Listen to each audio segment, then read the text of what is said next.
संत म्हणती सप्तपदे सहवासे, सख्य साधूंशी घडते. या ओळीतील अलंकार ओळखा. बघा, कवितेची ओळ वाचल्यानंतरच आपल्या लक्षात येते की या ओळीमध्ये ठीक आहे एका अक्षराची पुनरावृत्ती होताना दिसते तुम्हाला.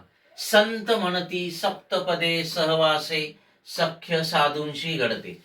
स स स स ची पुनरावृत्ती होताना दिसते आपल्याला या ओळीमध्ये. आणि मित्रांनो, जेव्हा एखाद्या कवितेच्या ओळीमध्ये एखाद्या शब्दाची किंवा अक्षराची पुनरावृत्ती होत असते, तेच तेच शब्द किंवा तेच तेच अक्षर कवी पुन्हा पुन्हा वापरत असतो. ठीक आहे. आणि त्यामुळे काय होते, अशा ओळी वाचताना, अशी कविता वाचताना ठीक आहे एक प्रकारचा ताल, नाद निर्माण होतो आणि ते काव्य ऐकायला चांगले वाटते. आणि मग अशा ठिकाणी अनुप्रास अलंकार होतो.